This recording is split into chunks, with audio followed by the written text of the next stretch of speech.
So looky here, scientists discovered ancient artifacts near King Tut's tomb.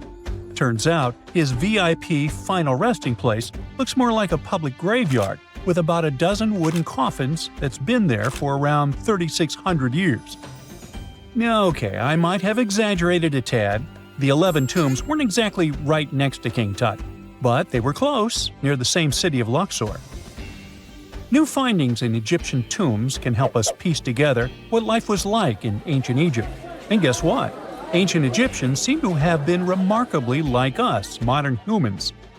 Say, the women have always loved jewelry, and archaeologists retrieved a beautifully made necklace with 30 amethyst beads and 2 agate beads, plus a hippo head amulet. Bet it was all the rage back then. Researchers also discovered 2 copper mirrors. One had a handle shaped like a lotus, and the other was decorated with Hathor, the ancient Egyptian deity of the sky, women, fertility, and love. These recent excavations near Tutankhamun's burial site led to another jaw-dropping revelation. For the first time in thousands of years, fragments of Queen Hatshepsut's Valley Temple were uncovered. This fearless woman was thought to be the second female pharaoh, who ruled with both courage and wisdom, leaving a legacy as solid as the stones themselves. Her temple, hidden for ages, opens a window into a time filled with power, intrigue, and spiritual devotion. Archaeologists found over 1,000 beautifully decorated stone blocks on the outskirts of Hatshepsut's funerary temple. There were very few women who managed to take the throne in ancient Egypt. Another tomb was found nearby, and it belonged to the overseer of Queen Teti Sheri's palace, whose name was Jehuti-Mez. Queen Hatshepsut seems to have even more tombs, aces up her sleeve. These tombs were carved into the rock instead of being built as pyramids, showing a unique ancient perspective on how to protect the soul in the afterlife. Experts managed to retrieve some cool ancient pieces from the site. Toys made of clay, mummy masks, winged scarabs, and some amulets. Sadly, there surely used to be way more artifacts, but over the last centuries, there have been people other than archaeologists to stumble upon this site. It's likely that looters got to these tombs before them and may have taken some valuable items. But they did leave behind some cool stuff for the researchers, like pottery used for offerings of bread and meat, along with archers' bows that connect the tomb's owners to the Egyptian military. Meanwhile, soul protection is way more important than you might think, especially if you're roaming around Luxor looking for ancient secrets. You aren't scared of King Tut's curse, are you? Let me tell you what happened to those who weren't scared, but promise me to take it with a dash of salt, okay? For years, Egyptologists, especially those who believed in paranormal activity, were convinced that there was an unsettling curse surrounding Tutankhamun's archaeological discoveries. This belief stemmed from the mysterious and untimely demise of several excavators who discovered the tomb in 1922 with no logical explanation for why they passed away. It was just easier to chalk it up to something supernatural and avoid the whole mess. But it turns out it wasn't a curse at all. It was likely the radiation that caused those excavators to perish. Now, you might wonder where the radiation came from.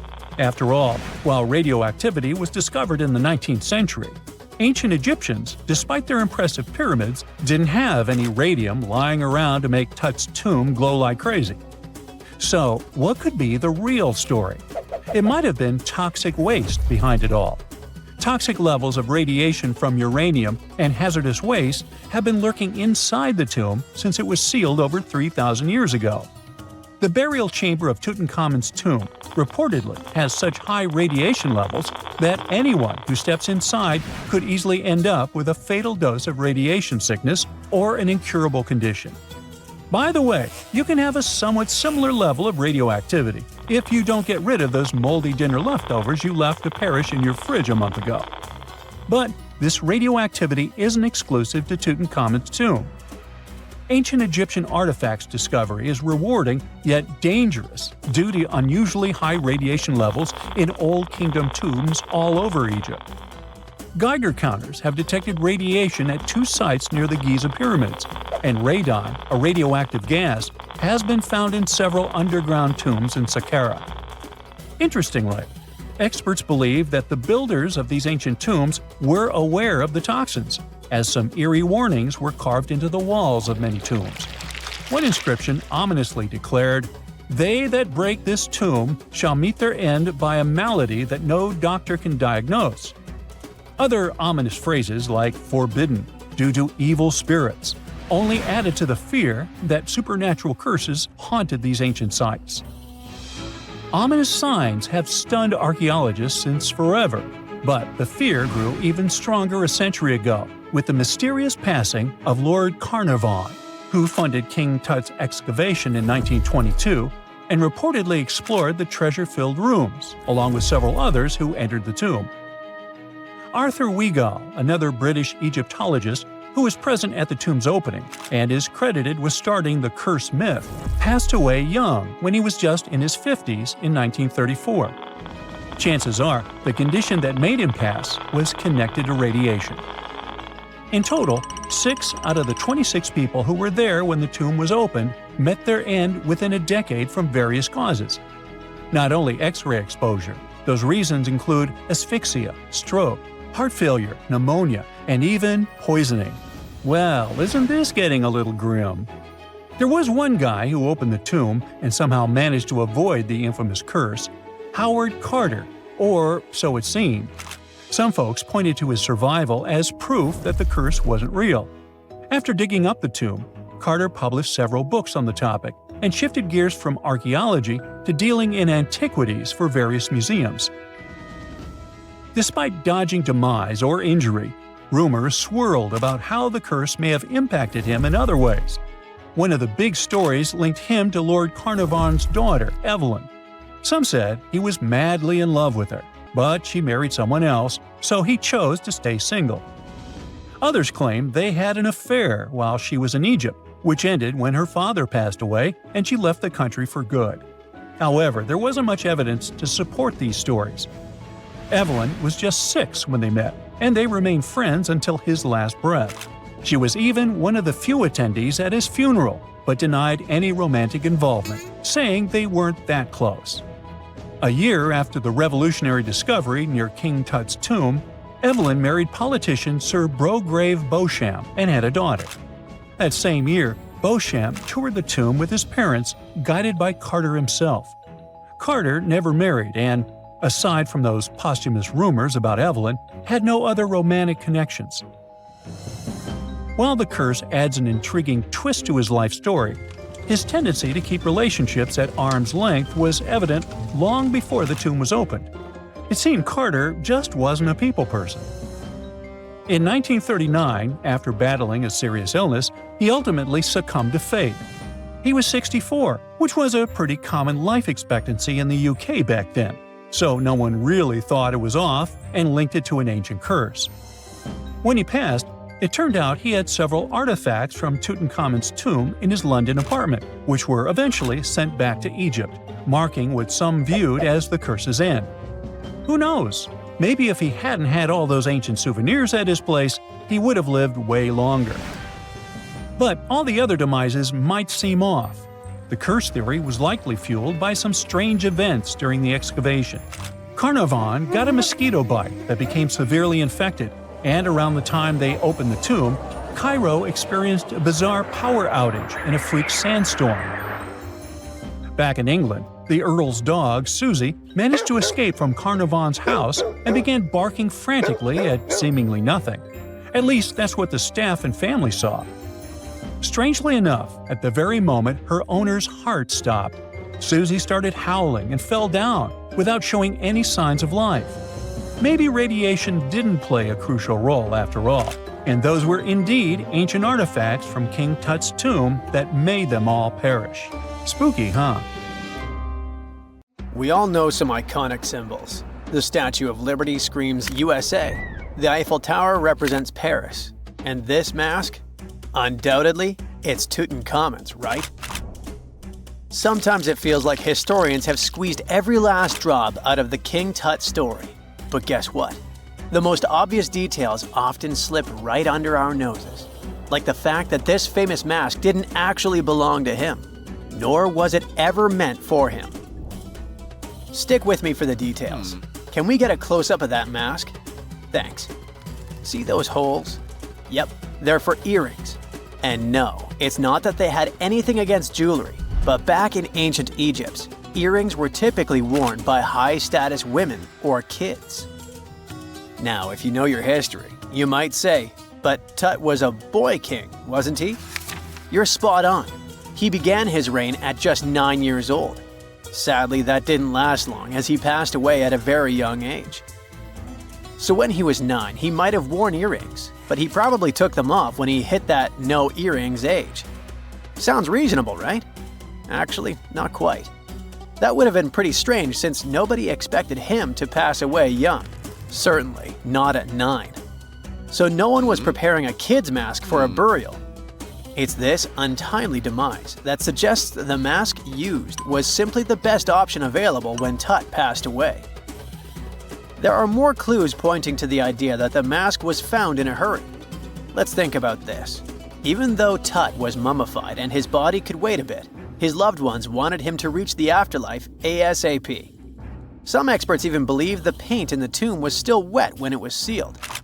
But look at his mask. It's a masterpiece. There's no way it was made in a rush. It's way more elaborate than other simpler cartonnage pieces. The renowned mask of King Tut stands 21 inches tall, adorned with precious stones, and features a golden beard that weighs 5.5 pounds, making the entire mask 22.5 pounds. Okay, I'm a bit confused here. So it seems like it was probably a kid's mask, but it had a beard? I've never seen a 9-year-old with a goatee, and I'm guessing you haven't either. Just think about it. A grown man's face compared to a kid's face. Fun fact for you, our faces pretty much stopped growing at the age of 16, so by 19, Tut would have definitely had the face of an adult man. Can you imagine trying to fit a relatively small kid's mask on a grown man? That would have been super embarrassing, and no one would have let that happen. Right, let's dismiss the kids theory.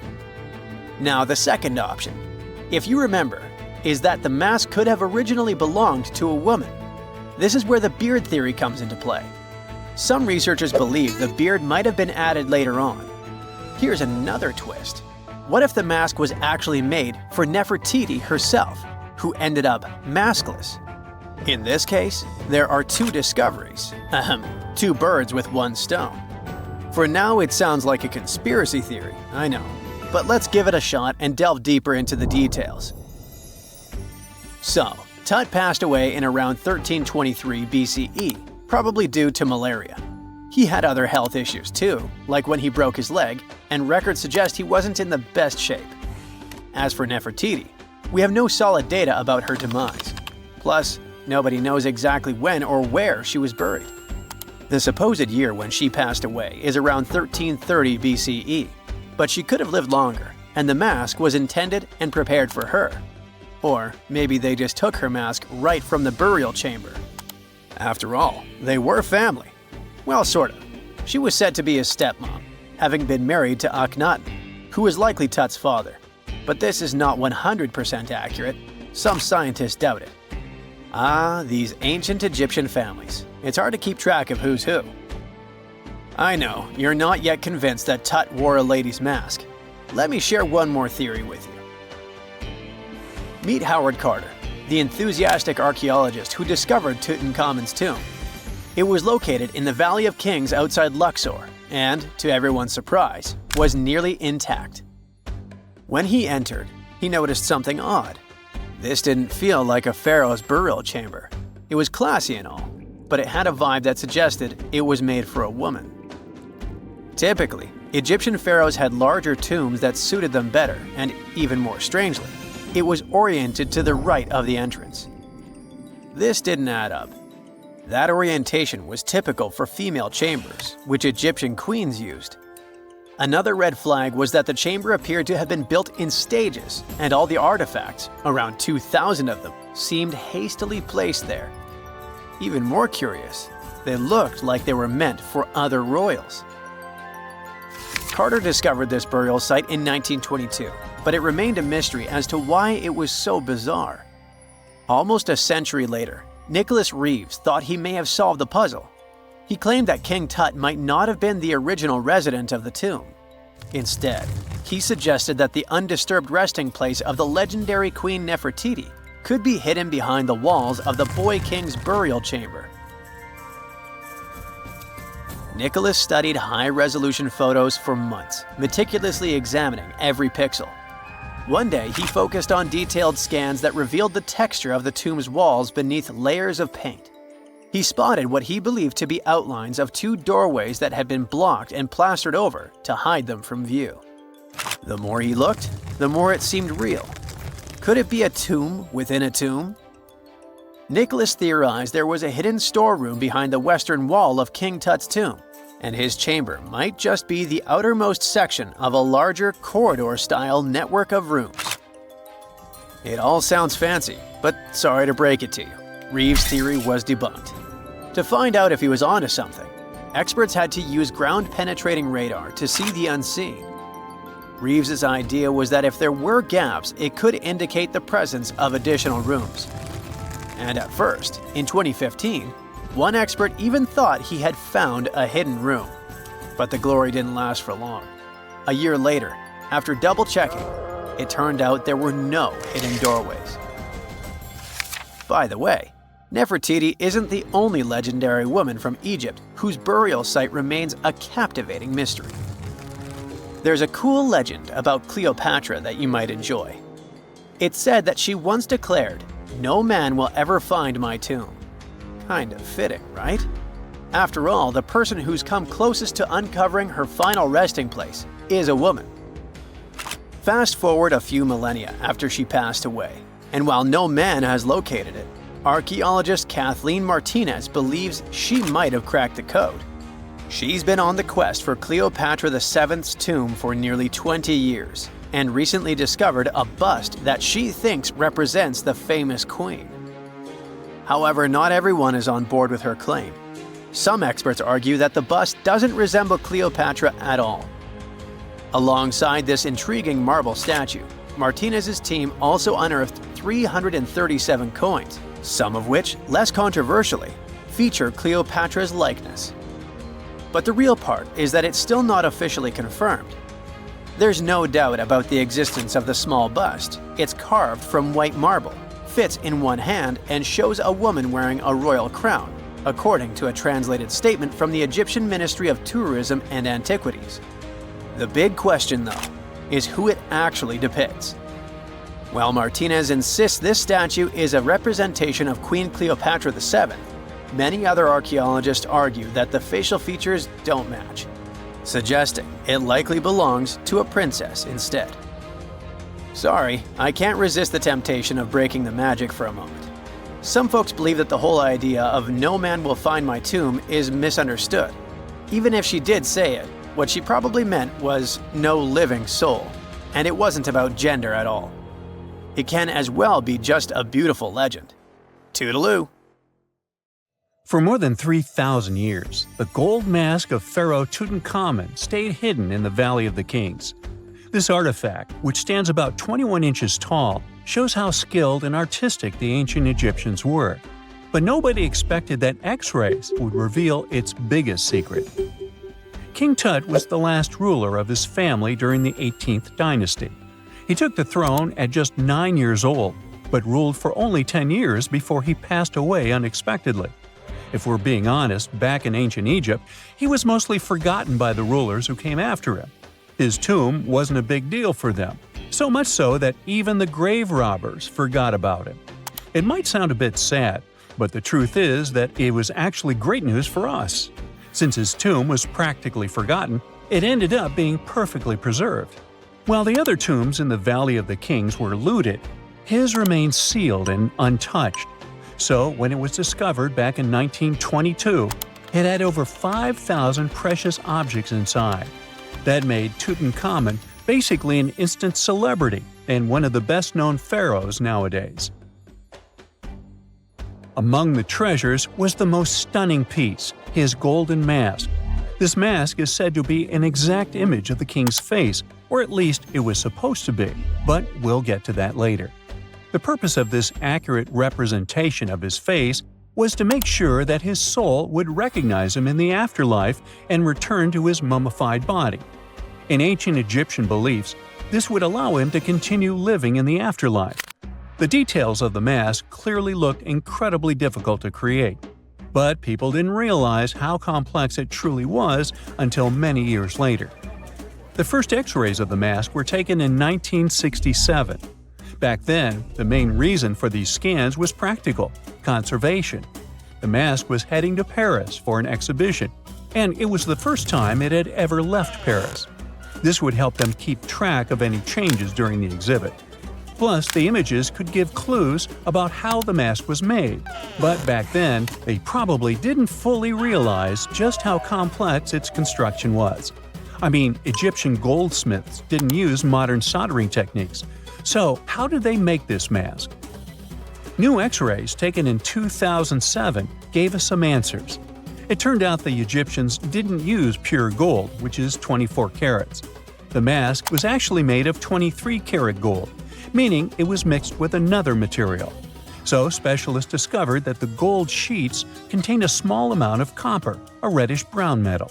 This was likely done to make the material more flexible and easier to shape. They would then shape the gold sheets by heating and hammering them over and over again. But there was one more secret inside the mask that wasn't discovered until 2015. The year before, the staff at Cairo's Egyptian Museum were working on the mask display when the long beard of the mask accidentally got knocked off. Another theory is that the beard had become loose over time and just fell off. Either way, the fact that King Tut's beard came off caused a lot of stress. After all, we're talking about one of Cairo's biggest tourist attractions, so the experts had to fix the problem quickly. The restoration process started with a detailed recording of the mask's condition. To do this, they had to take a full three-dimensional scan of the artifact, and, by accident, they found something very interesting in the mask. Inside the royal beard, there is a gold tube, an intriguing structure that the Egyptians likely used to attach the beard to the rest of the mask. And that proved, once again, that the process of making this mask was even more complex than experts thought. But the mysteries don't stop there. Remember how we mentioned that the mask was thought to perfectly represent King Tutankhamun's face? Well, that might not be entirely true. Some popular theories suggest the mask was never meant for him and was actually made for someone else. A study published in 2015 suggested the mask was originally made for a female pharaoh, his supposed stepmother, the famous and beautiful Egyptian queen Nefertiti. The biggest clue comes from an inscription on the mask. At first glance, it seemed to belong to Tutankhamun, but after a close examination, researchers noted that something else was actually written underneath King Tut's name. The royal name stamp seems to have been altered, and originally it had something written on it that translates to Queen Nefertiti. There is another feature of King Tut's golden mask that was overlooked for years, which adds even more mystery. As we mentioned earlier, experts believe he wasn't respected much by the pharaohs who came after him. And one of the clues that made archaeologists think this is the pierced ears on the mask. Some researchers believe that King Tutankhamun wouldn't have worn earrings after he was a kid. So, according to their theory, by the time he passed away at 18, he shouldn't have been represented with pierced ears. This could also support the idea that the mask originally belonged to Nefertiti, or maybe to someone who wasn't even connected to King Tut. But the mask isn't the only source of mystery. In fact, his whole tomb is full of puzzles. Recently, historians found a sign that the place where King Tut was supposed to be buried was changed at the last minute. For years, experts wonder why a pharaoh who ruled for 9 years ended up in such a simple tomb. When compared to the grandeur of other pharaohs' tombs, his tomb seemed, well, a bit plain. The idea that a king like Tutankhamun would have such an unremarkable resting place just doesn't match up with the power and importance he must have had in ancient Egypt. So, what happened? Well, apparently, this might have something to do with his successor, Pharaoh I. After King Tutankhamun passed away, researchers believe that Ai made sure to erase him from Egypt's history. So, one theory suggests that he was probably behind the quick decision to place King Tut's body in a smaller, less impressive tomb. When experts looked at Ai's own tomb, they found something interesting. There is a large wall covered in painted baboons. This is the same type of artwork found in Tutankhamun's tomb. It seems like the same person might have chosen the artwork for both tombs. Now, the design and decoration of the two tombs are almost identical, suggesting there was a shared hand behind both. But there is one key difference. Ai's tomb is fit for a king. It's much bigger and more impressive, even though the style and artwork are similar to what you see in Tutankhamun's tomb. So the theory suggests that Ai decided what went into both tombs. Since Tut passed away unexpectedly at a young age, his grand tomb wasn't finished in time. Normally, pharaohs start building their tombs while they're still alive to make sure everything is perfect. But Tut passed away when he was just 18, so there wasn't enough time. Ai may have taken advantage of the situation, ordering a smaller tomb for Tut and keeping a larger one for himself. Experts believe this theory explains why Tutankhamun's tomb is so simple and how Ai managed to wipe his memory from history so easily. But in the end, the story of King Tut's mask and tomb is full of mystery and intrigue. Each new discovery sheds more light on what really happened all those years ago. But one thing is for sure, the secrets of ancient Egypt still have much to reveal, and King Tutankhamun will continue to fascinate people for years to come. Unlike many other ancient Egyptian burial grounds, King Tutankhamun's tomb stayed hidden and free of unwanted thieves for 3,000 years. One reason was that the tomb was smaller than average and tucked away in a place called the Valley of the Kings. This area was already being extensively explored by the time they stumbled upon Tut's spot. The entrance was all covered in debris from building a nearby tomb, which must have also helped keep it a secret. There were also zero writings or signs on the outside of the tomb. Time passing also played a part in keeping it in amazing shape until the 1920s, when a man named Howard Carter finally made it in.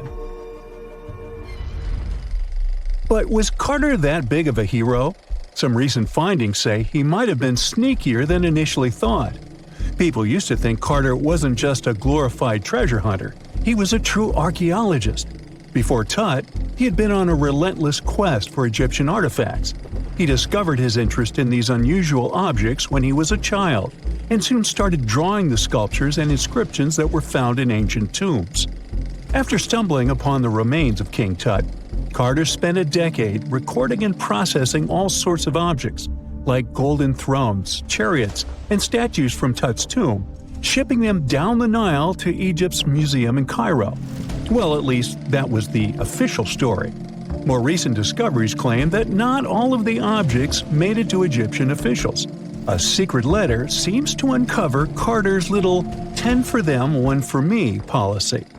The letter in question was sent to Sir Alan Gardiner, a philologist and friend of Carter's, dated from 1922. In these writings, Carter mentioned having found the tomb and was asking his buddy for some advice. In another letter from 1934, Gardiner seems to be thanking Carter for an amulet, which was sent to him as a thank you gift. Carter was adamant that it didn't come from Tut's tomb, but evidently it did. Even the British director of the Egyptian Museum was onto Carter's sneaky endeavors, but couldn't prove it. He compared Gardiner's amulet to others from Tut's tomb, and lo and behold, they were a perfect match.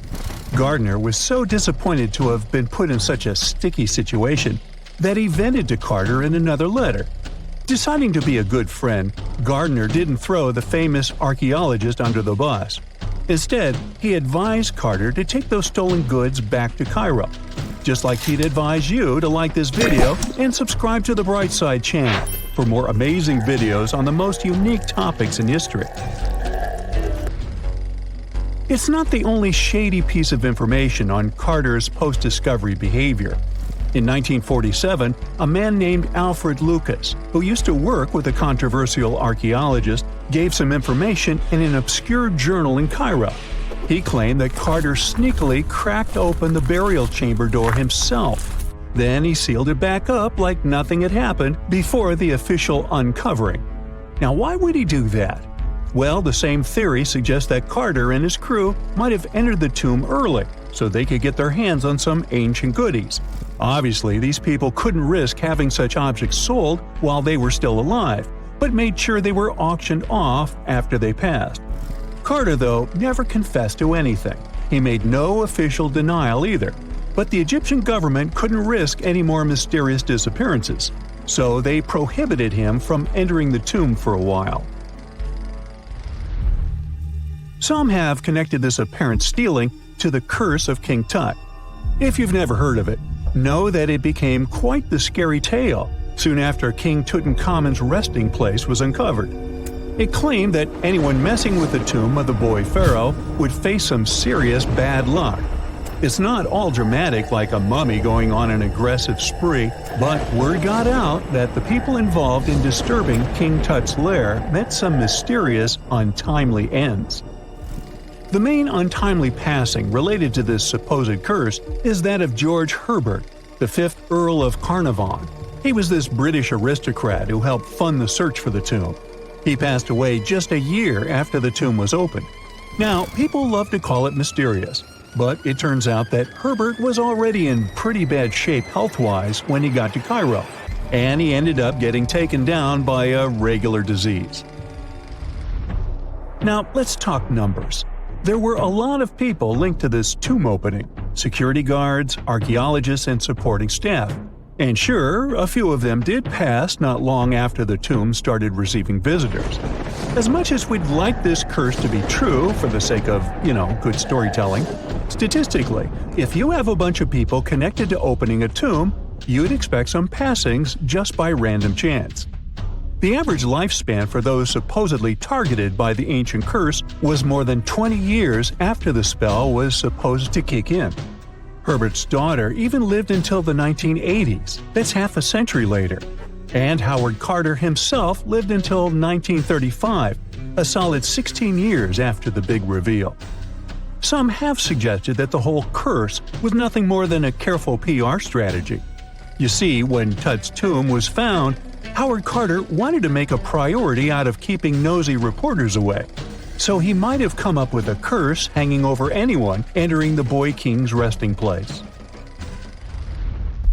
But what was stolen from King Tut's tomb anyway? Well, some jewelry to begin with. It might have been snatched by Howard Carter himself, according to a French specialist.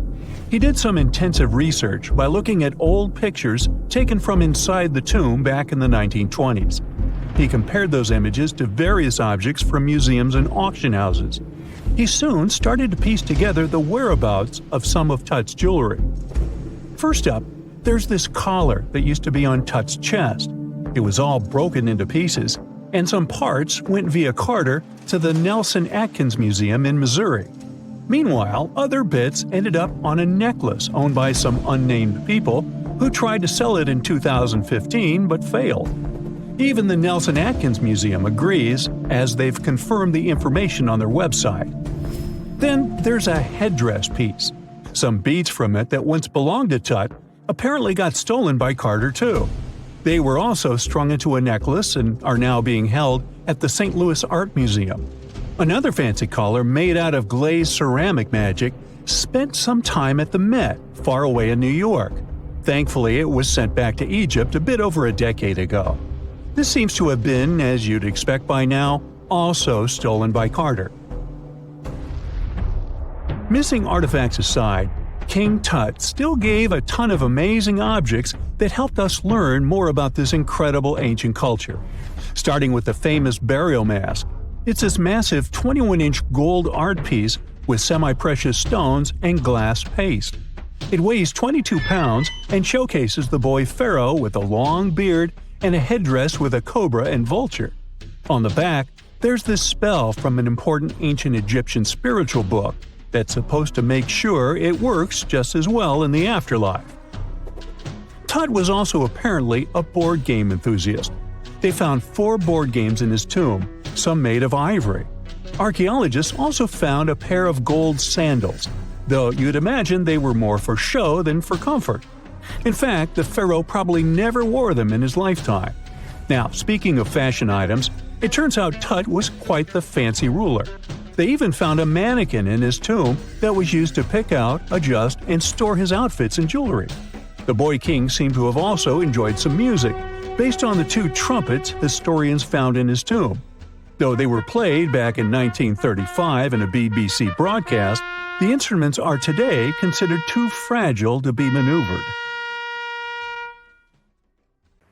Most people know that pyramids were built as grand tombs for the pharaohs, designed to ensure they had a smooth journey to the afterlife.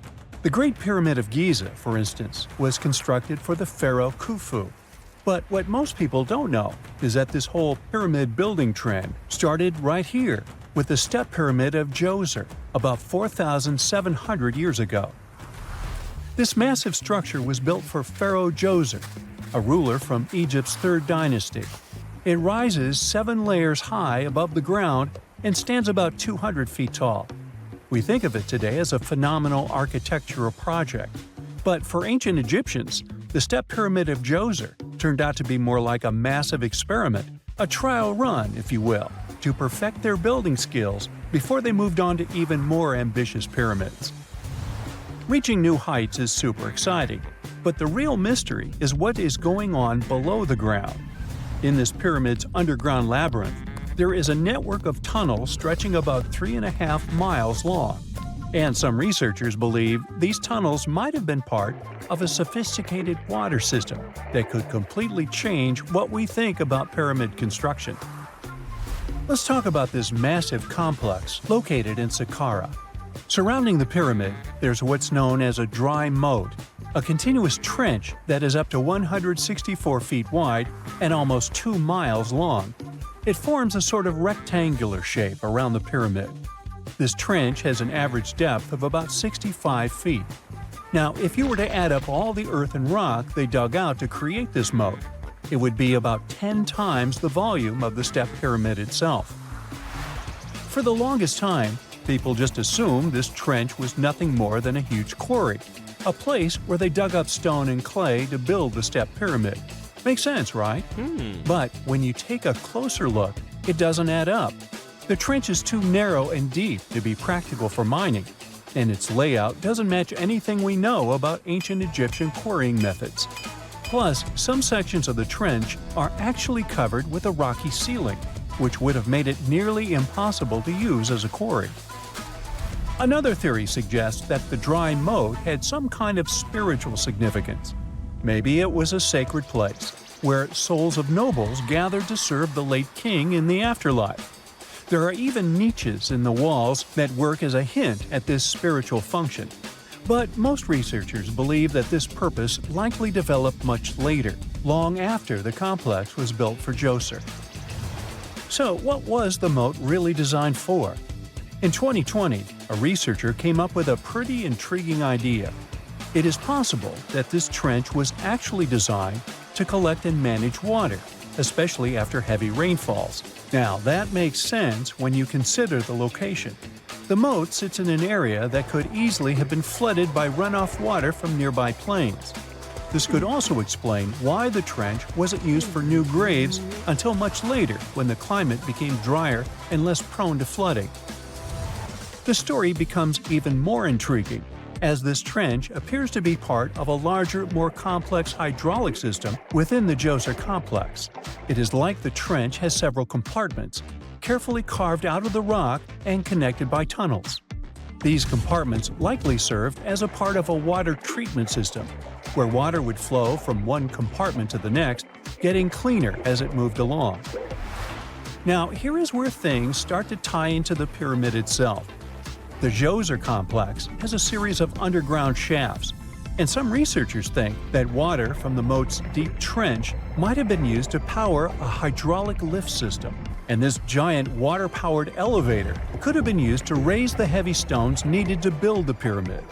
It worked like a volcano, but instead of lava, water did the heavy lifting. Imagine a big deep hole in the ground at the center of the pyramid site. Inside this hole, there was a huge wooden platform, kind of like a giant raft that could move up and down. When the workers wanted to lift a heavy stone, they would fill the hole with water. As the water rose, the wooden platform started to float up, carrying the stone with it, almost like a giant water-powered elevator. When the stone reached the right height, the workers slid it off the platform and onto the pyramid.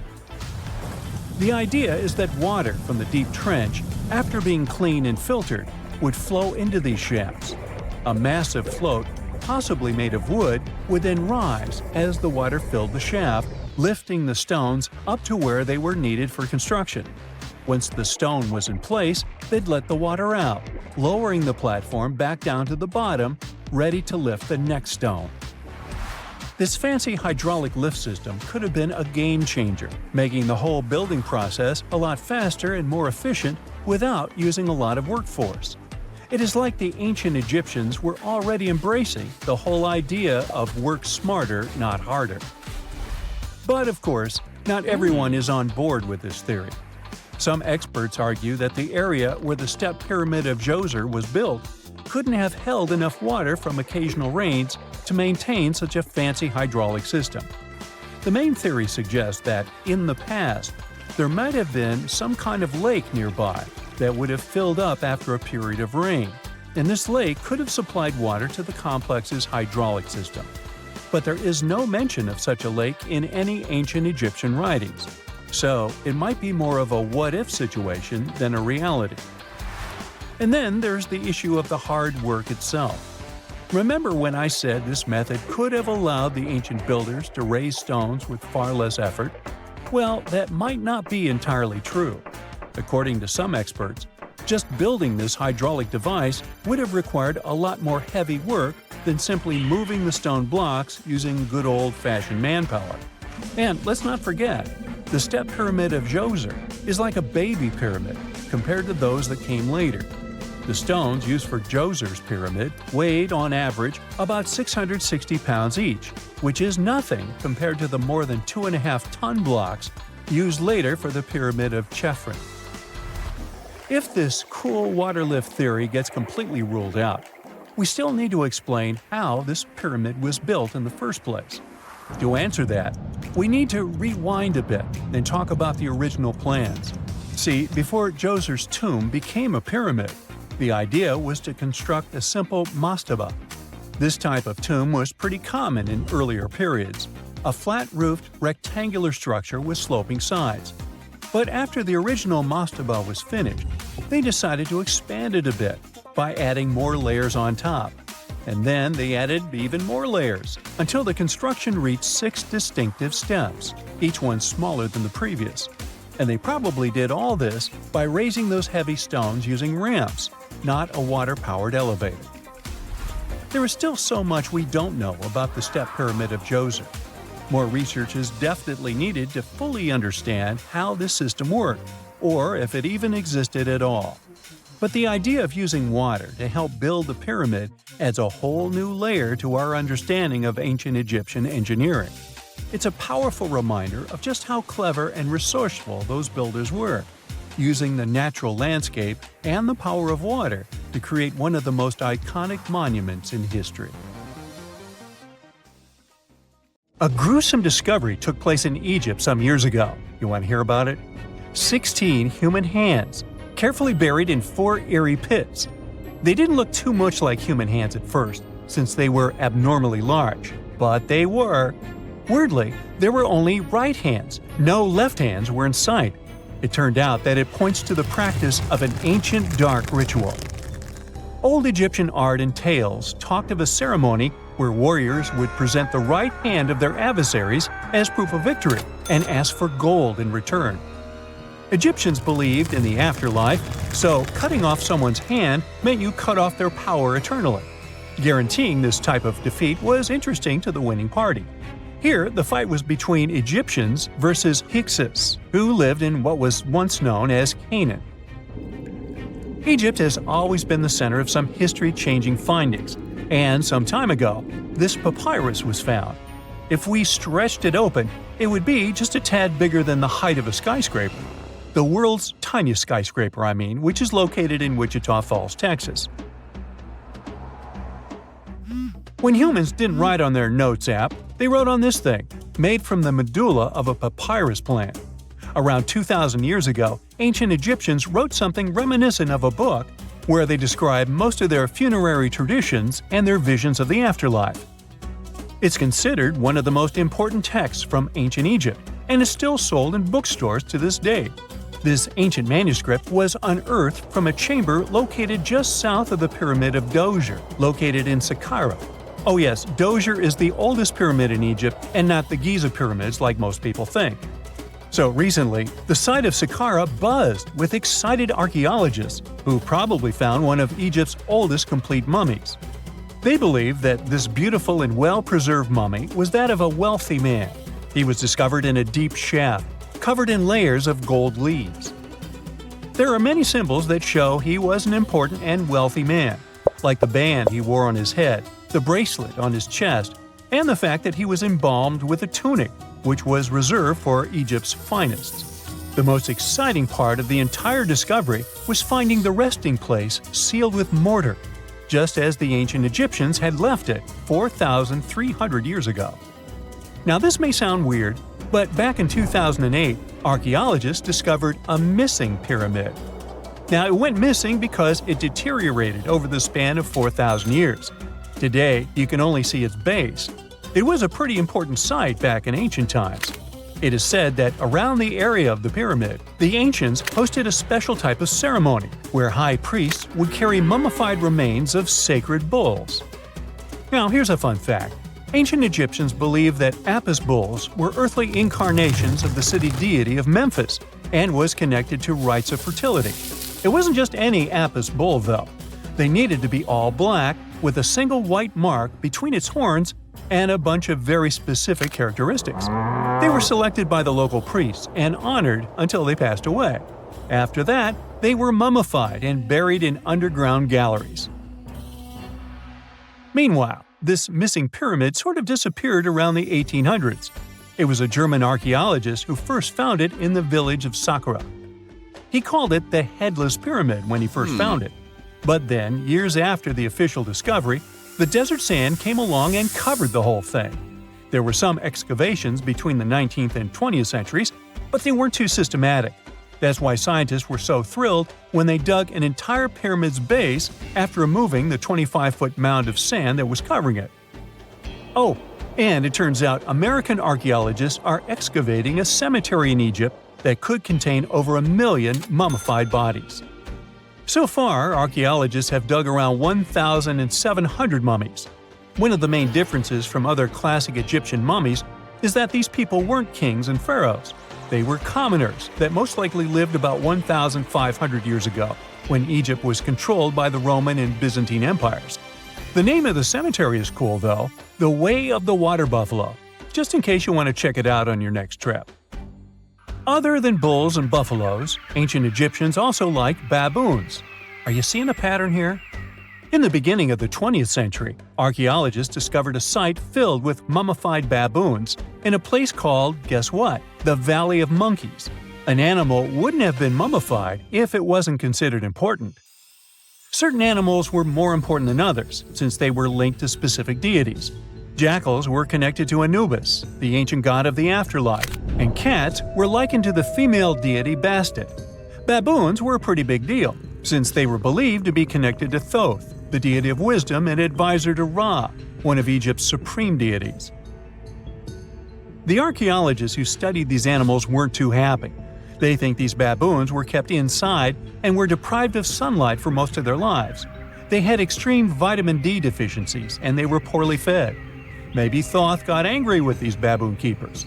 Just a guess. Since there's never a boring day for archaeologists in Egypt, they also found human mummies with golden tongues. Since Egyptians were all about the afterlife, they believed that golden tongues might help a person speak once they pass to the other side. I mean, it's a long shot, but hey, why not? Some of these mummies were placed in wooden coffins with goods, such as necklaces, pottery, golden artifacts in the shape of lotus flowers and scarab beetles, and iPhones. Just kidding. A new temple was also unearthed recently in Egypt. Scientists believe it was dedicated to honor Zeus Cassios. That deity would be a cross between Zeus, the almighty Greek deity of the sky, and Mount Cassios. While digging around the Sinai Peninsula in Egypt, archaeologists spotted 2 pink granite columns poking out of the ground. And bingo! They believe these columns represented the temple's front gate and collapsed during an earthquake many years ago. And speaking of deities, there weren't only super serious deities. Recently, scientists unearthed a golden ring in a city south of Cairo. No, Frodo, it's not magical. It was a normal gold ring, but it had the depiction of the deity of fun, officially named Bes. This deity is often described in sacred texts as a happy, chubby dwarf. Today, many tattoos we get are sorta deprived of any sense and are made of aesthetic purposes only. In ancient Egypt, though, women would get tattoos as a token of protection for childbirth. That's what scientists think, at least. Around the Nile region, scientists found some mummies that had well-preserved tattoos, which is a rarity since the skin deteriorates so easily. 2 of these women tattooed their lower backs, and the drawings were simple. They were mostly pictures, including that same chubby dwarf we just talked about, Bes. He also had a side hustle as the protector of women during childbirth. Now, would you believe me if I told you ancient Egyptians invented robots? No? Well, that's because that's not entirely true. Sure, they were astronomers, mathematicians, and engineers, and somehow they also squeezed an eccentric invention into that package. An automated deity some scientists called Hathor. This wooden statue had been in the Metropolitan Museum of Art for years before someone noticed its secret. With the help of an X-ray machine, specialists discovered a mechanical operating system inside it. The pulley-like axis goes from the statue's shoulder to her left leg. When the system rotates, the statue raises and lowers her hand. Hey, pick me! Pick me! I got my hand up here. When you hear the word mummy, you might get a chill down your spine. That's because most of us associate this word with those creepy characters we've seen in some scary movies. But in reality, mummies have helped us understand a lot about ancient civilizations, their rulers, and about how people used to deal with losing their loved ones. The people most famous worldwide for their mummies are the ancient Egyptians. They believed that some sort of existence after passing away was possible, if certain conditions were met. That's why they insisted on preserving the human body through the process of mummification and placing the mummy in a furnished tomb, kind of like giving it a fully functioning apartment of its own. Why did they believe in this? Well, because they were deeply connected to their natural environment for the most part. They saw the natural cycles around them, like how the sun rose every day, followed by the moon, or how new life was always sprouting from plants, even after they had wilted away. They also believed that the powerful spirit Osiris, who represented the cycle of passing away and resurrection, played a role in this process. To prepare for the afterlife, the ancient Egyptians followed certain rituals, like mummification, which involved using materials like honey, resins, and incense to preserve the body. There's no other mummy more popular than that of King Tut. He was a young pharaoh who ruled over 3,000 years ago in Egypt. The problem with discovering ancient royal tombs is that most of such burial sites were previously robbed. People knew ancient rulers had been left with many valuable belongings, so those locations became vulnerable to thieves.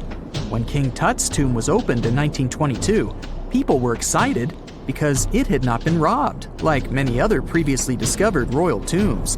That's how well hidden it was. Inside, his mummy was encapsulated in a total of 3 coffins, including one made of gold. The objects found in his tomb showed us what ancient Egypt was like, and studying his mummy also helped us learn about the culture and practices popular at the time when he passed away. We also learned about his family by looking at his DNA. Scientists were able to discover that he had had a disease called malaria and a problem with his foot that might have made it hard for him to walk. Ramses II was another pharaoh in Egypt who ruled for 68 years. which was quite a lot back in the day. He was known for his expansion campaigns and building projects. Many objects from his time as a ruler still exist today, including a large statue of him. Ramses II was about 6 feet tall and lived to be about 90 years old. After looking at his mummy, scientists concluded that he may have had a medical condition that affected his spine. Now, remember those thieves I mentioned before? They are probably the reason why Ramses II ended up in a plain coffin in a secret collection of royal mummies at Deir al-Bahari, which was rediscovered in 1881. Thankfully, archaeologists were able to identify him because his journeys had been recorded on his wrappings. The process was really tedious too. In fact, in ancient Egypt, the mummification process could take a staggering 70 days to complete. A special person would say a very specific speech while delicately handling the body and drying it out using a type of salt called natron. They also used linen and resin to make the body look more lifelike and to wrap it in cloth. The tomb was equally as important for ancient Egyptians. The walls of King Tut's tomb, for example, were adorned with intricate artwork that depicted his journey to the afterlife, from his burial procession to his passage through the underworld. The ancient Egyptians believed that everyone made this journey after passing away, and they filled their tombs with items and paintings to help the person in their spiritual travels. Additionally, the walls of the tomb were decorated with spells from a special book, which contained a collection of poems that the Egyptians believed would help people reach the afterlife. And speaking of how important this journey was, people also placed food in these ancient tombs. In King Tut's tomb, archaeologists discovered 36 jars of vintage beverages and 8 baskets of fruit, which were believed to be left there to help him in his journey to the afterlife. The Egyptians believed that traveling to the afterlife took a really long time, so they left a lot of supplies, such as food and water, to sustain their loved ones. Pharaohs also generally had numerous luxurious garments and beautiful jewelry in their tombs to ensure that they would have a fashionable journey.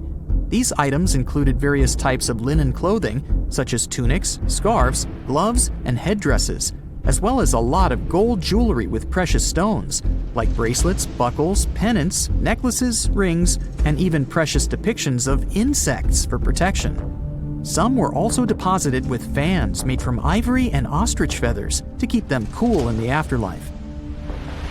Some ancient rulers were even placed in their forever apartments along with boats. For example, Pharaoh Khufu built the Great Pyramid at Giza as his tomb, and a large ship was found inside. King Tut, however, was buried with multiple boat paddles, but no actual boat. Instead, he had 3 chariots and numerous walking sticks made of precious materials, perhaps indicating he'd rather travel to the beyond by land, not by water. Amongst the most interesting objects found near ancient mummies are bottles of oils and perfumes. If rulers were supposed to be fashionable, why not smell nice too, right? Also, some of them had some ancient kinds of board games, most of them made out of precious materials like gold or ivory. One of those games was called Senet. It was very popular amongst the ancient Egyptians and very similar to modern-day chess.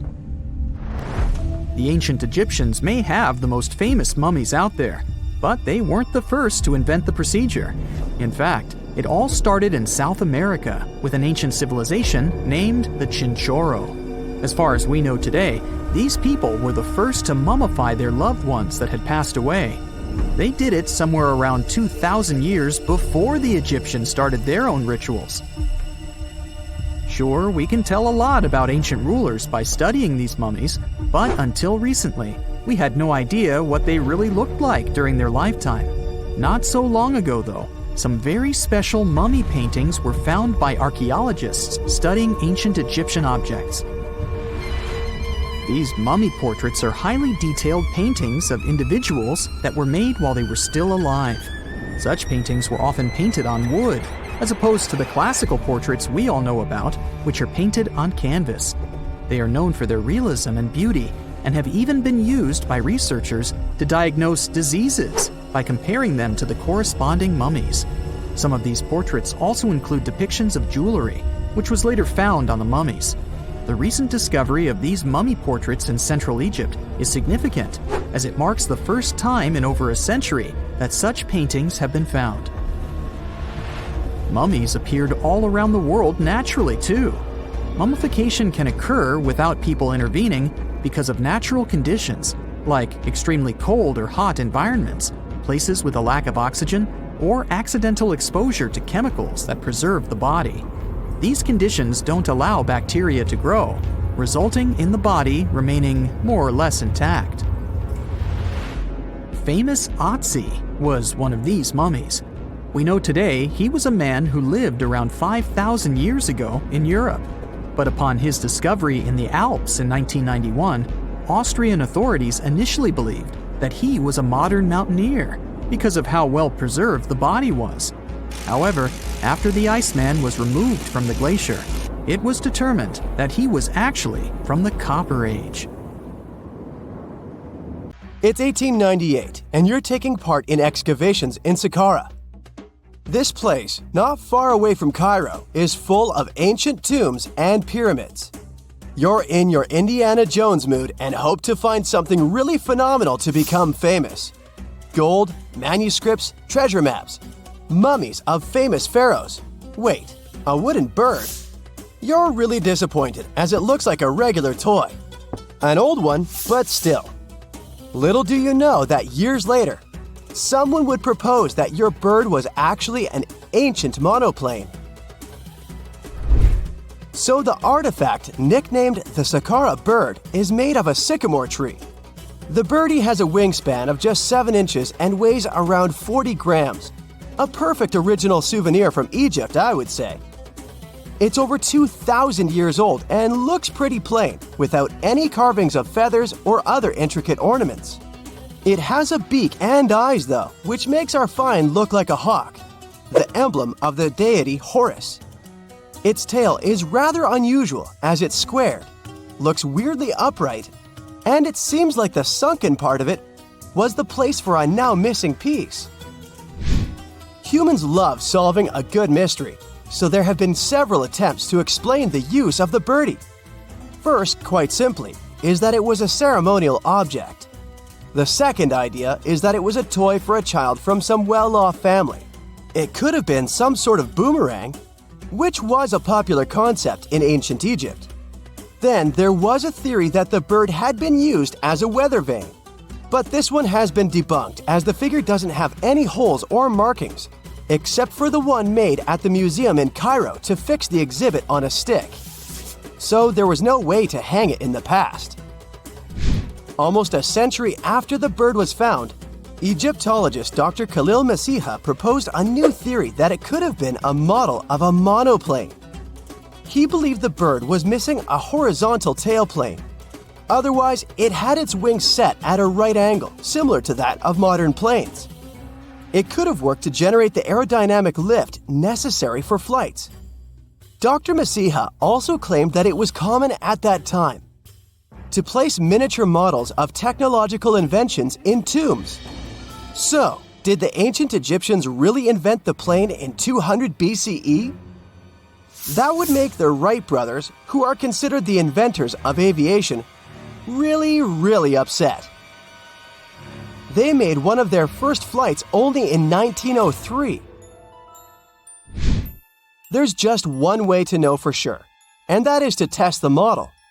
But you know, the ancient museum in Cairo would unlikely let one of their cherished exhibits fly around like a toy. That's why glider designer Martin Gregory built a similar model, this time of balsa wood, and concluded that even with the missing tailplane, the plane wasn't much of a flyer. Case solved? Not really. This didn't sound convincing enough to the History Channel, so they invited an aerodynamics expert to build another replica of the bird. He tested it in weather conditions similar to those in Egypt and was impressed with the little plane's abilities. So, if they did invent the prototype of a plane back in the times of pharaohs, it would be a good example of an oupart. That's an out-of-place artifact, an object that's way ahead of its time in terms of technology or history. And the Saqqara bird isn't the only example of such a revolutionary concept. In 1901, a group of divers retrieved the Antikythera mechanism from an underwater shipwreck near the Greek island of Antikythera. It's been dubbed the world's first analog computer, and it's currently dated around 100 BCE. The bronze mechanism could tell the position of the sun, moon, planets, and stars, as well as the lunar phase, the dates of upcoming solar eclipses, and even the speed at which the moon moves through the sky. No one's sure who used it and how or where it was made. But it's obvious that it's extremely precise and way too advanced for its time. The first flushing toilets in the world were invented in the middle of the 20th century. Just kidding. The ancient Minoans on the Mediterranean island of Crete and the Indus Valley civilization both came up with this brilliant invention at the same time, around 4,000 years ago. The plumbing and sanitation were so well done that no one managed to design anything better until 2,000 years later. One ancient Minoan lavatory was discovered at the Palace of Knossos. It looks like it had a wooden seat set over a tunnel that directed water from a rooftop reservoir to an underground sewer. Other varieties got water from jugs. Only the super rich people could afford all this glory. So if you wanted to shop for real estate back then, the flushing toilet would be a telltale sign you were in the rich neighborhood. Automated doors became a cool, seemingly new invention back in 1931. But the technology behind them is actually much older. Think the 1st century CE old. Mathematician and engineer Heron of Alexandria came up with a hydraulic system to open and close temple doors. To bring it into action, you need to light a fire to produce heat. There was a brass pot under the fire, half filled with water. The inventor connected the brass pot to containers that acted as weights. When the fire was burning, the water moved into the containers. They went down and pulled the ropes. It was nothing like a supermarket door that opens in front of you before you even have time to think. Heron's door took hours to open, and there was no way to stop the process. That's why they only opened the doors once a day before people entered the temple, to add some mysticism at the temple during ceremonies. Spooky. Looks like the first ever battery was invented in Baghdad around 2,000 years ago. A German archaeologist found this oval-shaped clay jar in 1938. Scientists are still not sure what purpose it served and who exactly invented it. There is a theory that it was used for electroplating objects with precious metals. When they filled it with a weak acid like vinegar, the battery produced around 1 volt of electricity. Another theory says it was a vessel for sacred scrolls. Would you like to buy contact lenses designed by Leonardo da Vinci himself? In 1508, he invented a glass lens with a funnel on one side. You were supposed to wear it with water inside to improve your vision. Sounds a bit uncomfortable, doesn't it? So, around a century later, French scientist René Descartes decided to improve the idea and make the cornea contact the future lenses. Contacts because they contact your eyes, get it? The glass tube with liquid did help improve vision, but blinking was sadly impossible. 2.5 centuries later, new technologies in the glass industry let scientists design contacts that would fit in the eye and even let the wearer blink. Thanks, guys! Still, those lenses were made of heavy blown glass and didn't let the eye breathe. About 50 years later, contacts became plastic, lightweight, unbreakable, and scratch-resistant, but still covering the entire eye. And then, in 1948, an English optical technician accidentally sanded down a plastic lens and figured out they'd still be in place even if they covered only the cornea. Imagine you're living in 19th century London and need to send a message to New York. It would have taken about 10 days to get there by ship. So when delivery time went from days to hours in 1858, it was a true sensation. The first message was sent by Queen Victoria herself. It was all made possible thanks to the transatlantic telegraph cable, running under the ocean. Sadly, the new cool invention only lasted a few weeks. It took years to bring it back to life. Wow! Scientists have found a lost city beneath Egypt's pyramids. And it's incredibly large, bigger than the biggest target you can imagine. Underground chambers, passageways, and vertical structures. Scientists have no idea what purposes they serve. But let's start from the very beginning. Italian and Scottish scientists studying the Pyramid of Khafra discovered something that looked like secret tunnels under 3 pyramids. This find might change what we know about ancient Egypt. The expedition, called the Khafra Project, was led by Corrado Malunga from Pisa, Italy, and Filippo Biondi from the University of Strathclyde, Scotland. Their mission was to focus on exploring Khafra's pyramid, the second largest on the Giza Plateau. Scientists uncovered a massive structure beneath the Pyramid of Khafra. Could it be an ancient Egyptian underground city? The experts analyzed the data they had and came to the conclusion that 8 large vertical structures could be hiding beneath, possibly wells or shafts. They extend a staggering 6,500 feet across. Imagine placing 2.5 Burj Khalifas on the ground, one after another, and you get the sheer size of this find. These shafts also plunge nearly 2,000 feet underground. Some of the deepest underground stations in the world are located at a mere 380 feet underground or so. These cylindrical shafts are surrounded by spiral paths. Picture some old Gothic castle. They're connected to 2 giant, weirdly shaped chambers. Are those cubes? Or possibly bowls? Each of these chambers is likely more than 260 feet across. Now, even though we know about the structures now, no one has figured out their original purpose yet. Want to hear something even more shocking? Okay then. The team is almost sure that similar access points can be found under all 3 pyramids. In other words, all of them might be linked by a hidden system of underground tunnels, chambers, and passages. Even deeper, about 4,000 feet under the surface, there might be more unknown structures. And doesn't it add to the mystery? But the coolest news is that, according to some team members, these hidden structures near Giza pyramids could align with the legendary Halls of Amenti. In ancient Egyptian mythology, it's a place where people are believed to arrive when they're close to the end of their days. There, they are said to take a 3-day-long trial, facing their biggest fears. Now, how did scientists even discover these hidden spaces? To uncover them, researchers used 2 satellites positioned 420 miles above Earth. They sent radar signals to the Giza Plateau, and these signals generated detailed images, which were later compiled into a 3D model of the underground layout, including the newly detected shafts.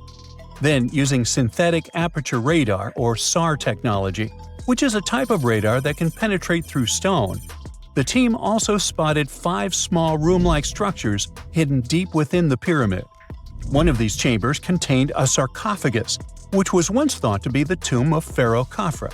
But now, scientists believe this was a mistake. The true burial site is likely to be elsewhere. In any case, these 5 hidden rooms were completely unknown before the scans. They seem to be arranged in the center of the pyramid and are linked to underground pathways leading somewhere below the structure. There's an opinion that these tunnels could lead to more hidden chambers and wells. Some of them might be around 4,500 years old. Wow! What if they help us solve ancient civilization mysteries? Preliminary data suggests that all this underground space can be much more than a few empty chambers. There might be many more hidden structures near the Giza pyramids. How come? Well, the thing is, the structure appears to include hollowed-out sections with spiral pathways leading even deeper underground. Refining the images hinting at this could reveal an extensive subterranean network. It might be a whole city hidden under the surface. Now, despite the excitement surrounding these findings, there are also a lot of people who don't believe in the existence of the underground city. They're skeptical about the archaeological discovery in Egypt due to the lack of peer-reviewed verification. That's why several archaeologists and radar experts have challenged the validity of the claims. They've explained that the technology used to make the discovery may not be advanced enough to produce such detailed underground imagery. According to them, The 5 smaller chambers found near the surface could be natural formations, since the area had had sacred significance long before the construction of the pyramids. Some experts have even dismissed the use of radar methods in this context altogether. They call these methods scientifically unproven and question their accuracy. The discovery has also reignited discussions about ancient Egyptian myths and the possibility of hidden texts lying somewhere beneath the Giza pyramids. The layout of the newly detected underground chambers shares similarities with mythological accounts of the Hall of Records, a rumored chamber that could preserve early Egyptian wisdom. If confirmed, these findings could significantly reshape the understanding of Egypt's sacred topography. Plus, this lost city beneath Egypt's pyramid could become physical evidence of previously unknown underground structures. That's why the Khafra project is super eager to begin excavating to confirm their findings. But getting approval from Egyptian authorities is a challenging process. The discoveries still need to undergo peer review before they are accepted by the academic community. By the way, this recent archaeological discovery in Egypt comes on the heels of another discovery involving a weird structure beneath the Royal Giza Cemetery, which researchers believe is unnatural in origin. Archaeologists used remote sensing techniques and uncovered a mysterious L-shaped structure underground in the Western Cemetery of Giza. This area is known to house burials of royal family members and high-ranking officials. Many of the tombs in the cemetery have above-ground mastabas, rectangular stone or mud brick structures with flat roofs.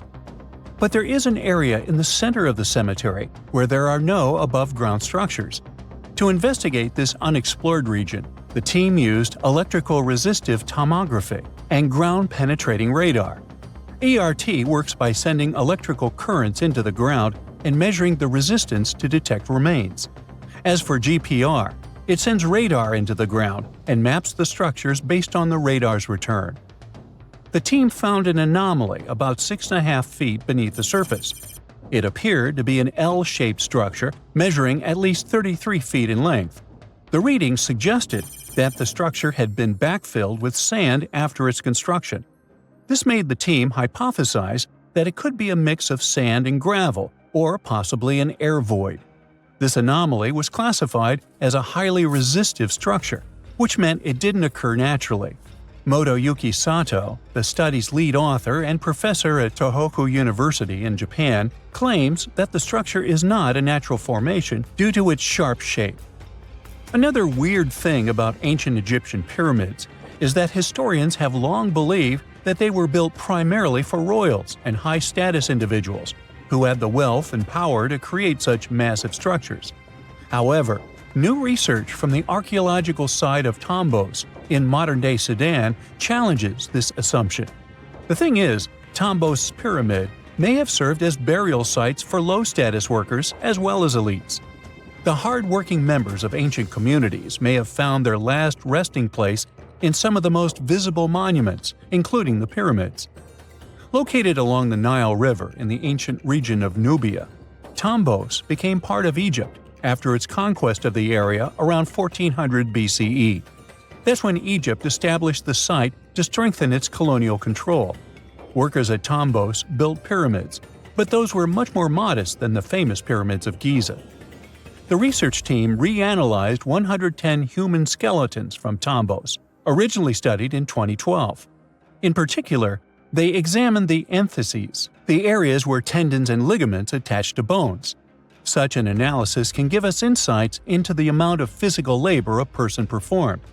When someone does hard labor, their bones often develop distinct crests and ridges at these attachment points due to the stress on the tendons and ligaments.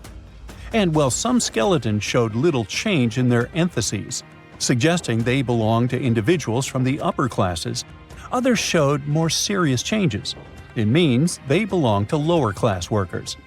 This finding can totally challenge our earlier understanding of pyramid burials, especially the idea that only elites were buried in the pyramids, because the pyramids themselves were designed for the elite. This recent research may prove that lower-class workers may have found their final resting place in these monumental structures too. Egyptologists have been digging around every inch of the Great Pyramid for ages. Yet somehow, they overlooked this stunning pink granite bathtub buried a few miles next to it. And here's the deal. This mysterious oval tube lying next to the Khufu pyramid for years may provide evidence that the Egyptians built the pyramids not only for monumental purposes, but also to generate electricity, experimenting with it long before Alessandro Volta and Thomas Edison. The Giza Plateau is famous for its three pyramids, Khufu, Khafre, and Menkaure. But there are also two smaller foundations next to them, the unfinished North Pyramid of Zayat el-Aryan and the Layer Pyramid. Some researchers say these buildings were never finished, while others think they were destroyed for more mysterious reasons. One of these reasons might have to do with the original usage of the Giza pyramids, the idea that they were used as an electricity generator. To connect these dots, we need to go back to the beginning of the 20th century. That's when an Italian architect and Egyptologist named Alessandro Barsanti decided to examine the Zayat el-Aryan pyramid. Near the site, he noticed something unusual: scattered granite fragments. To a casual passerby, these might have seemed insignificant, but Barsanti recognized the signs. You see, ancient Egyptians often used sites to prepare stones before transporting them to their final destinations. The fact that there was granite on the ground intrigued him. Granite was a more expensive material than the limestone typically used for pyramids, which suggested that it might have been intended for an important and possibly hidden structure. At a depth of 68 feet, they encountered a huge pink granite block. He kept going with the excavations, and they revealed ancient inscriptions carved into the stones. They sent the drawing to experts, but no one could decipher what they meant. Were they instruction sets to something? That's when Barsanti made his biggest discovery. He found an oval-shaped vat carved from pink granite and polished to a mirror-like finish. The thing is, the vat had been carefully sealed. When they opened it, they found a thin black residue along the walls. I'm thinking something in the lines of a black oily substance. This discovery raised many questions for him. It didn't make sense to him that ancient Egyptians would go above and beyond to seal and protect this strange vat. By 1911, Barsanti had to abandon his effort to figure out what was the deal with that mysterious pit. But his findings intrigued researchers all over the world, and they've got their own opinions about it. One of these modern theories suggests that the other pyramids could have been used as a part of a bigger whole. It suggests that the Khufu pyramid was actually used as a water pump designed to irrigate the desert area. Apparently, the pyramid's internal chambers would function as a hydraulic system. In the 1990s, an engineer took this theory seriously and studied the pyramid's subterranean chamber. Surprisingly, he found actual signs of water damage. Apparently, the pyramid generated powerful compression waves, aka pulses, that could create electricity. This raised an important question. Could the ancient Egyptians have used the pyramids as a generator in order to produce electricity? On paper, that was proven to be possible. But hey, agreeing on the original use of the pyramids is probably one of the most difficult things in the world. So, we're still not 100% sure about this. Apart from that, Egypt is a playground for important discoveries regarding humanity's past. I mean, scientists have just discovered what looks like a cosmic command center, similar to that room from the Doctor Strange movies. They discovered an L-shaped astronomical observatory, measuring around 9,000 square feet, dating back to the 6th century BCE. Definitely the first and largest of its kind from that era. The mud brick structure housed tools used for calculating dates related to ancient Egyptian rites, royal coronations, and agricultural plans. This observatory is located in the archaeological site known as the Temple of Phuto, just 50 miles east of Alexandria. It's pretty impressive. The structure was designed so that you'd get inside the room through an east-facing entrance. This way, you'd get to see the sunrise. Once inside, you'd find a pretty huge shadow clock, used to tell time by tracking the movement of shadows inside the room. This variant of a sundial clock was nearly 16 feet long. That was quite an exciting discovery. Another interesting one was that scientists and Egyptologists have discovered the first ever pregnant mummy.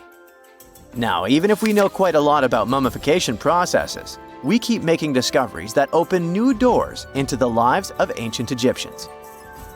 It took so long for someone to find out this mummy was expecting at the time she was embalmed because she was placed in a male's coffin.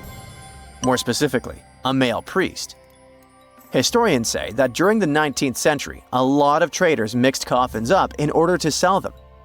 Yes, that means they opened them and switched mummies to please their buyers. It was a complete surprise because they were hoping to study more about ancient health issues when they opened this coffin up. But they had another special research on their hands: prenatal practices in ancient Egypt. This mummified woman, who lived about 2,000 years ago, was from 20 to 30 years old when she passed away.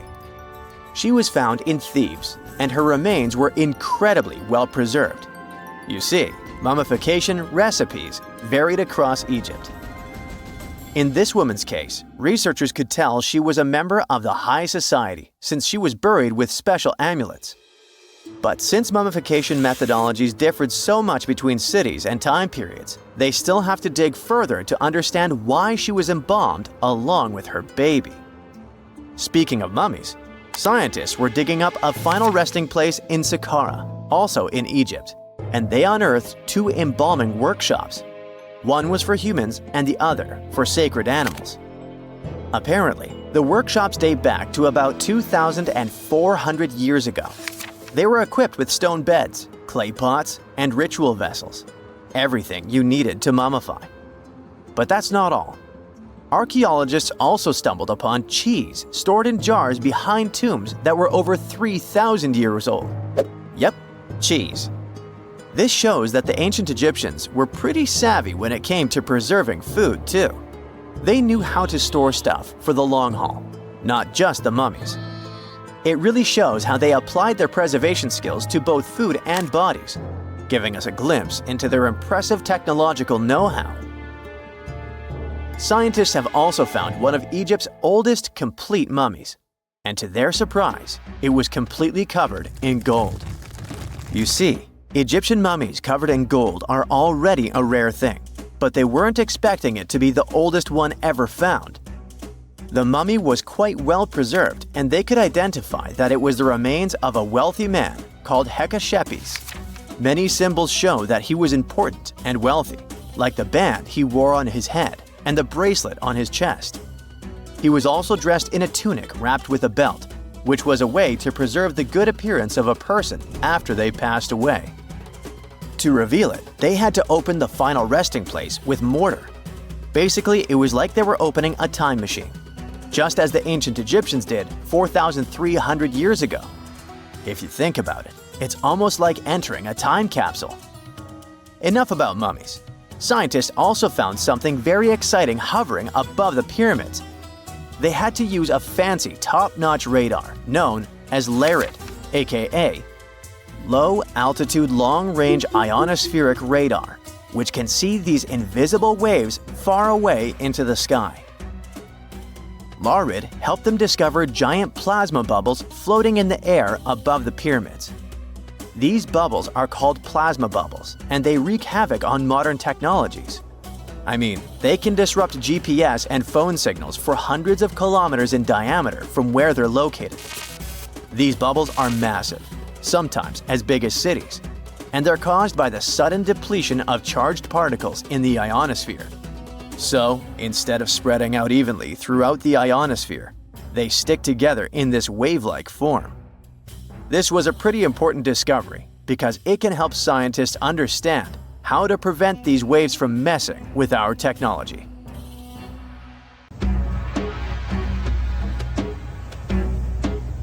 This is not a dune set. This is a very real desert in Niger. Jado was probably built by the nomadic Sao people and is filled with ksars, which are fortified houses made of salt and clay. with giant walls and secret passages. Located deep in the desert, it was once a vital stop for trans-Saharan caravans, but is now a hotspot for smugglers and bandits. The site has been off-limits since 2002 due to its dangers. The origin of the Khazars remain a mystery. No archaeological studies have been conducted, leaving many questions unanswered. Even today, shifting sands reveal and conceal parts of these ancient ruins, fueling local speculation about what might still be hidden beneath the desert. Speaking of connective tunnels, scientists were blown away by the discovery of lava tubes in Saudi Arabia. These underground passages form when molten lava cools down. Researchers believe that ancient nomadic groups may have utilized these tunnels to survive the super harsh desert climates. While excavating the tunnels, archaeologists uncovered artifacts, rock art, and skeletal remains. The art and animal bones show that the people who used the tunnels were probably sheep and goat herders. They're still piecing together whether these groups lived in the tunnels for extended periods or just used them as temporary shelters. The Great Pyramid of Giza has been standing for thousands of years, but it's still hiding secrets. Using special scanning technology, scientists found two hidden structures under an ancient burial ground. The first is a shallow L-shaped structure, and below it is a much larger space that could be a final resting place or a chamber. The smaller structure was filled with sand on purpose, while the deeper one might be an empty chamber. Experts believe the two are connected, possibly as an entrance leading to a secret chamber. This is big news because it might give us some more insight into who built the pyramids and why.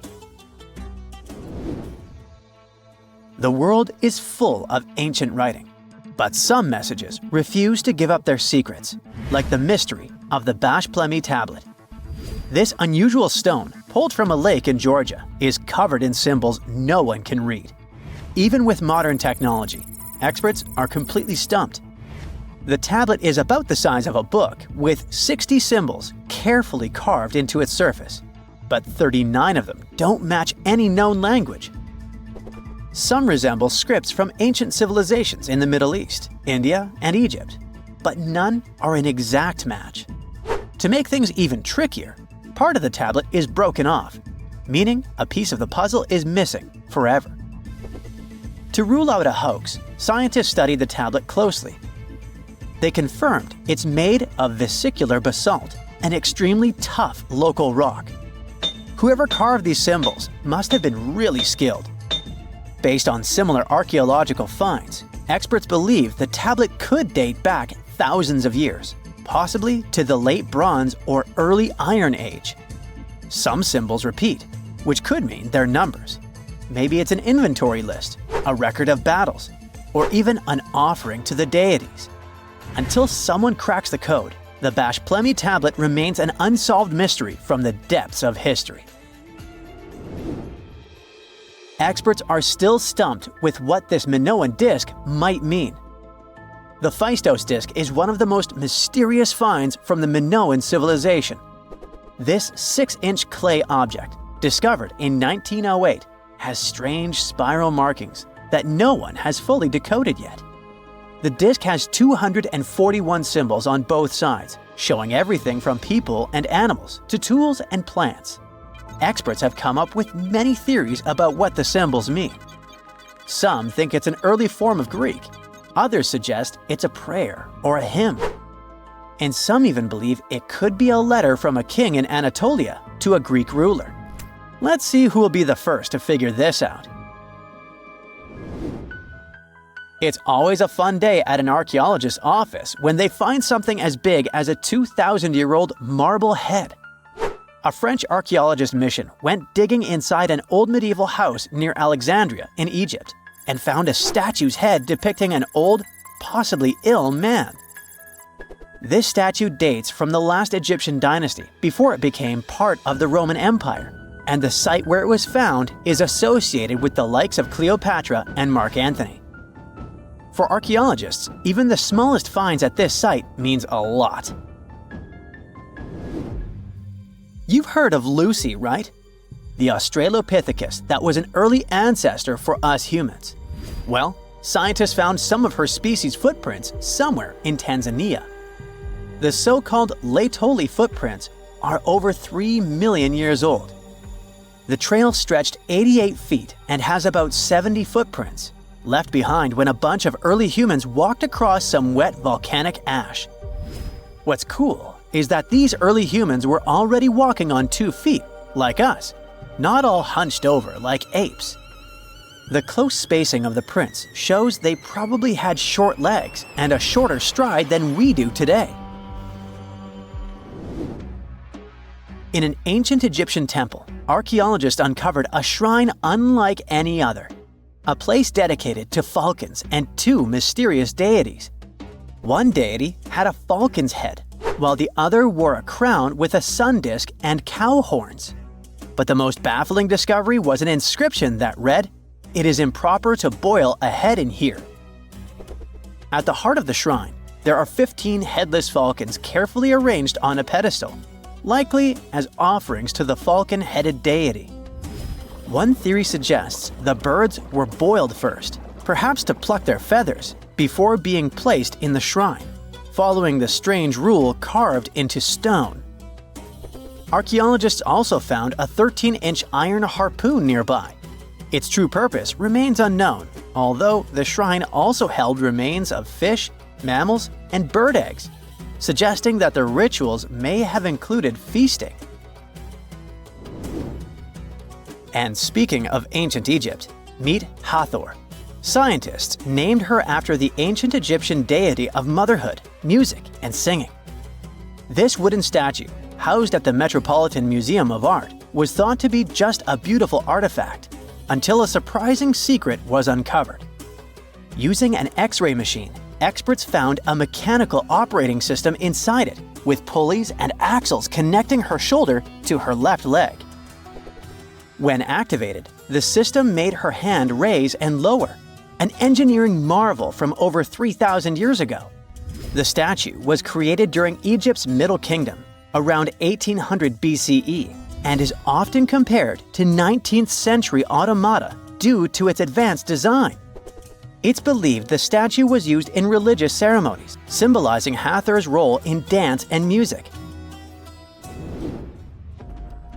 An unexpected discovery happened in northern Kuwait, where a Kuwaiti-Polish team uncovered a mysterious 7,500-year-old statue. The statue features an elongated skull, no mouth, narrow eyes, and a flattened nose. This feature is thought to be an Ophidian figurine, named after the Greek word for snake, and it was likely made by the Ubaid culture, a civilization known for their pottery skills. While no one knows exactly what role this weird statue played, it might have been linked to rituals or symbolic practices. Some scientists think these figurines, found in homes or final resting places, were tied to important cultural beliefs. We couldn't mention unresolved mysteries of this world without speaking about these elongated skulls. In the deserts of Peru, researchers uncovered 5 ancient skeletons, 2 with unnaturally elongated skulls. While head shaping was common in many cultures, these skulls defy explanation. Local legends tell tales of the so-called Gentiles, a mysterious race banished underground by the powerful deities. Some say this is what the skulls represent. Others think this is some type of genetic anomaly, which was confirmed after finding an infant skull, too large to be artificially shaped.